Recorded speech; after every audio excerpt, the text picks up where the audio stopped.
Shalom. Apa kabar Bapak Ibu Saudara terkasih dalam Tuhan? Saya harap Bapak Ibu Saudara dapat terus bersuka cita dan terberkati oleh kehadiran Tuhan di dalam kehidupan kita. Hari ini kita akan bersama-sama mendengarkan firman Tuhan. Namun sebelumnya kita bersama-sama berdoa. Mari kita bersatu dalam doa. Ucap syukur Tuhan untuk penyertaan dan pimpinanmu sampai hari ini Tuhan. Pimpin dan sertai hati dan pikiran kami saat kami mendengarkan firman-Mu. Kuasai kami, membuat kami fokus Tuhan, dan akhirnya kami dapat mendengar dan menyimpan serta mempraktikkan apa yang telah kami dengar pada hari ini. Terima kasih Tuhan, terima kasih Yesus. Dalam nama-Mu kami berdoa mengucap syukur, haleluya, amin. Ya, hari ini kita akan bersama-sama belajar kebenaran firman Tuhan dari Yohanes pasal yang ke-16 ayat yang ke-4b sampai dengan 15 dengan judul perikop pekerjaan penghibur. Hari ini firman Tuhan saya beri judul Roh Kebenaran ada untuk kita. Kita, saya dan Bapak Ibu Saudara terkasih dalam Tuhan.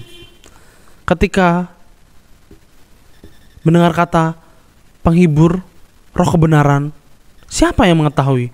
Dari Bapak Ibu Saudara terkasih dalam Tuhan, ada yang mengetahui? Kita akan bersama-sama mengetahuinya bersama pada hari ini. Dan ada 3 tema pokok, ada 3 hal penting yang akan kita sama membahas, yaitu Roh Kebenaran hadir untuk menyadarkan dunia ini, untuk menyadarkan kita semua. Lalu yang kedua, Roh Kebenaran ada untuk memimpin dan mengajar tentang kebenaran. Dan yang ketiga, Roh Kebenaran hadir untuk memuliakan Yesus Kristus. Amin.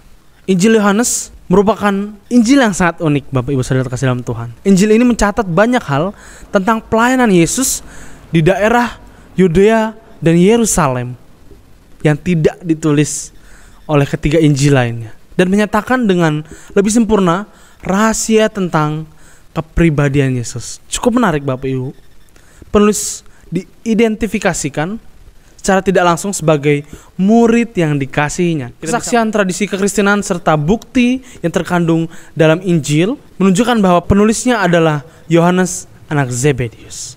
Dan Bapak Ibu Saudara terkasih dalam Tuhan, saya kembali bertanya, apa yang sampai saat ini kita ketahui mengenai Roh Penghibur, Roh Kebenaran, dan Roh Kudus?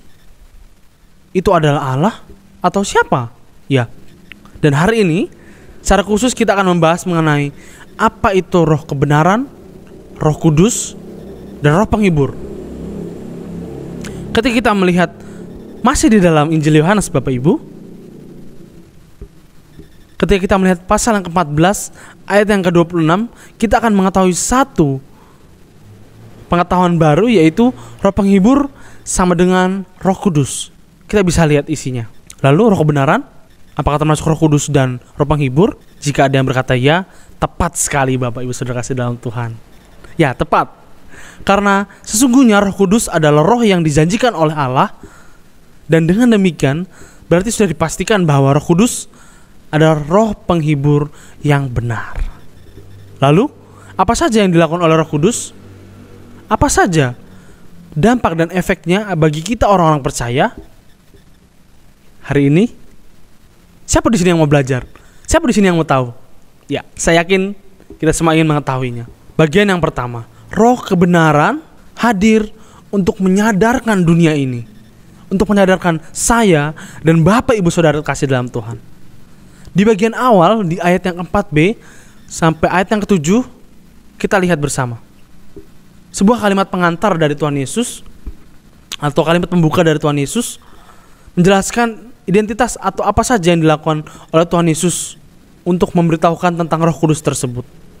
Dan dipertegas pada ayat yang ke-7 mengenai Yesus ingin pergi bukan karena semata-mata kehendaknya, namun kehendak Bapa yang mengutusnya. Sehingga kita melihat suatu fungsi dari Roh Kudus ini, yaitu untuk memberi tahu kepada dunia ini, memberitahu kepada Bapak Ibu Saudara terkasih, juga saya, pekerjaan Ia tidak akan pernah selesai. Ia mengutus Roh Penghibur tersebut Bapak Ibu. Jadi selanjutnya kita melihat bahwa Roh Kudus hadir selain dari Bapa yang mengutus, namun juga tujuannya yaitu untuk menyadarkan atau membuat dunia ini terang. Di dalam bahasa Indonesia sehari-hari, menginsyafkan diartikan terang atau melek. Bahasane wong Jawa yo melek, menelang ngono. Kita menyadari dan kita tahu satu hal, Roh Kudus adalah roh penghibur yang juga roh kebenaran yang datang dari Allah. Dan pekerjaan pertama Roh Kudus adalah menginsyafkan seluruh dunia, Bapak, Ibu, Saudara, serta saya. Dan kita melihat ketika kita melihat satu kata penting yang ada, kata menginsafkan tadi yang saya pertegas tadi, dalam bahasa Inggris yaitu reproof, atau memiliki arti menegur. Jadi selain daripada menginsafkan itu membuat mata terang atau membuat mata melek, juga memiliki arti reproof atau menegur, Bapak Ibu, yang adalah benar dan juga kasih seperti Yesus menggunakan cara yaitu menegur untuk membuat setiap orang kembali benar, kembali sadar. Kita melihat sebelum Roh Kudus hadir, sesungguhnya Yesus telah menjadi contoh dan teladan bagi murid-muridnya, bagi orang di zaman itu, juga bagi saya dan Bapak, Ibu, Saudara. Perbuatannya yang menjadi teladan, rendah hati, jujur, juga memiliki hati hamba yang begitu besar, dan tidak memilih-milih mana orang yang ingin diajar, ingin ia sembuhkan, tapi ia bergaul dengan pemungut cukai sekalipun, menyembuhkan orang berdosa sekalipun, memberi ampun seorang pelacur sekalipun. Ini luar biasa. Sehingga akhirnya Roh Kudus pun hadir seperti Kristus. Dan Bapak Ibu sudah terkasih dalam Tuhan, ada satu ilustrasi menarik, main potong rambut. Saya beri judul itu, ya, sebut saja Ibu Ani. Ya, seorang ibu yang sangat telaten, rajin, dan cantik tentunya, karena perempuan. Juga sabar. Suatu ketika anaknya main salon-salonan. Ketika itu anaknya ini kan kembar, saling menggunting-gunting rambutnya tanpa mengetahui efek atau dampaknya. Bahwa efek atau dampaknya adalah satu jadi botak, yang kedua jadi elek, jelek maksudnya. Dan akhirnya Bu Ani ini menegur, memberitahu, memberi gambaran bahwa, nak, sebenarnya kalau kamu melakukan ini, nanti kamu botak, rambutmu rusak. Dan ini juga menggambarkan bahwa Roh Kudus pun seperti itu. Ia menegur dengan lembut, seperti seorang ibu. Ia juga memberi kesadaran, memberi gambaran yang sesungguhnya memang untuk membuat mata kita melek, membuat kita menjadi sadar, oh itu sebenarnya tidak benar. Dan itulah gambaran sederhana tentang Roh Kudus pada bagian yang pertama. Di bagian yang kedua, Roh kebenaran memimpin dan mengajar tentang kebenaran. Kita bisa lihat di ayat yang ke-12 dan 13. Perkataan lanjutan di ayat yang ke-12 tentang banyak hal yang ingin Yesus sampaikan menjadi sebuah pengantar untuk kita mengetahui pekerjaan kedua ini. Namun sebelumnya, sesungguhnya kata kamu belum dapat menanggungnya menjadi sebuah perwakilan perkataan sederhana yang ingin Yesus sampaikan bahwa pentingnya kita menyadari dan berbalik kepada Tuhan seperti yang Yesus sampaikan pada poin pertama tadi. Masih ingat Bapak, Ibu, Saudara, poin pertama tadi? Ya, Roh Kudus hadir untuk menginsyafkan dunia ini, menginsyafkan Bapak, Ibu, Saudara, dan menginsyafkan saya, memberi penerangan bagi saya. Menariknya Bapak, Ibu, ada kata mendengar atau to hear. Ini memiliki verb subjektif aorist, atau bisa dikatakan terjadi atau berlaku sampai kesudahannya. Jadi Roh Kudus itu hadir, mengajar dan memimpin kita ketika kita sudah dihadirkan oleh Roh Kudus dari sekarang sampai kesudahannya nanti. Sungguh luar biasa. Jadi sesungguhnya Roh Kudus memimpin kita ketika kita percaya Yesus, bukan dari sekarang sampai kita berbuat dosa, tapi dari sekarang sampai kita berbuat dosa dan kita kembali sadar hingga pada kesudahannya nanti. Luar biasa Bapak Ibu. Dan sebelum Roh Kudus hadir, sesungguhnya kembali kita lihat Yesus. Yesus menjadi contoh dan teladan tentang sikapnya yang menjadi seorang pengajar yang bisa diteladani, bisa memimpin, bukan dengan perkataan saja, namun dengan tindakan dan perbuatannya. Luar biasa. Di bagian kedua ini ada satu ilustrasi menarik. Si penurut, sebut saja Koko dan Cici. Dua orang ini seorang kakak beradik. Koko adalah seorang yang sangat aktif dan ambisius. Dia juga seorang yang senang sekali berlari-lari. Dia tidak bisa diam, berbeda dengan Cici yang tenang, mampu melihat sesuatu dengan sudut pandang yang baik. Suatu ketika, saat mereka bermain di luar bersama, berlari-lari, bermain ayunan, ketika itu hujan datang. Hujan rintik-rintik kecil. Orang tuanya manggil, "Cici, Coco, sini, pulang." Karena hari sudah mendung dan akan hujan.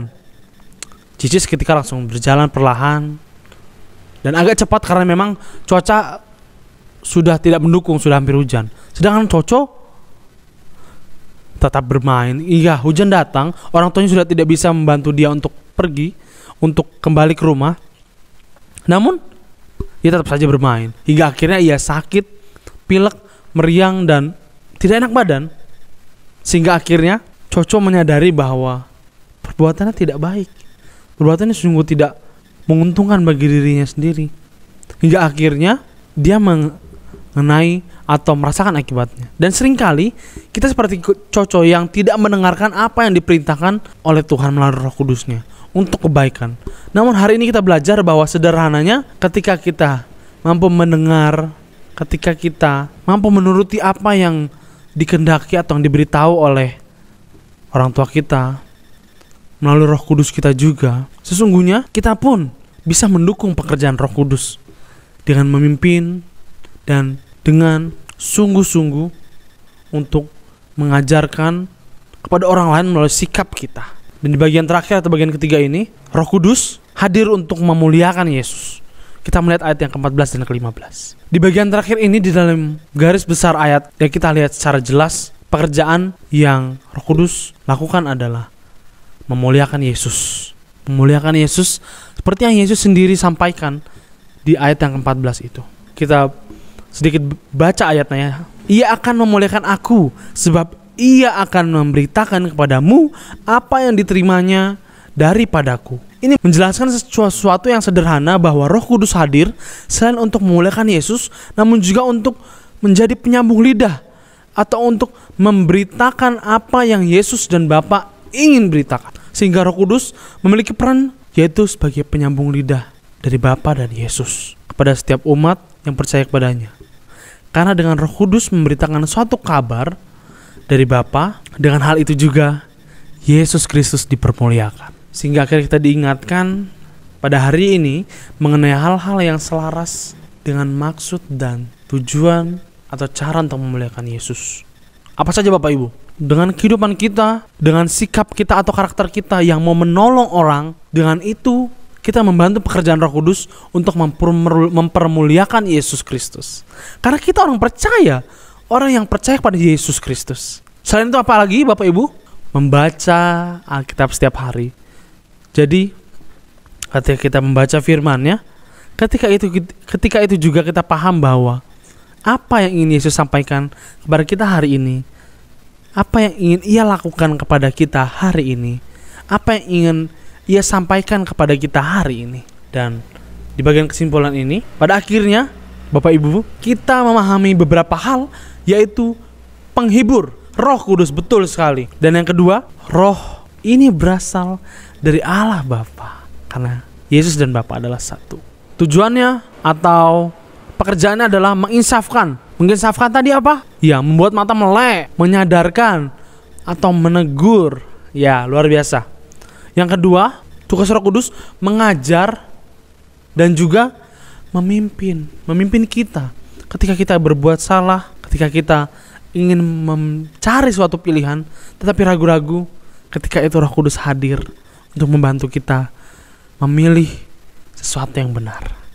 Dan yang ketiga, Roh Kudus hadir untuk mempermuliakan Yesus. Dan kita pun harus turut andil dalam pekerjaan Roh Kudus untuk mempermuliakan Yesus dengan kehidupan kita yang seturut kehendak Yesus. Dan marilah kita sama-sama merenungkan kebenaran firman Tuhan. Amin. Mari kita bersatu dalam doa. Mengucap syukur dan terima kasih Tuhan untuk penyertaan dan pimpinanmu.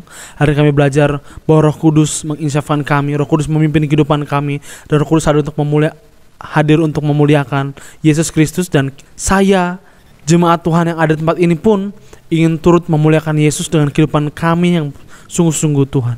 Dalam nama Tuhan Yesus kami berdoa mengucap syukur. Haleluya. Amin. Selamat hari Minggu Bapak Ibu. Tuhan Yesus memberkati. Amin.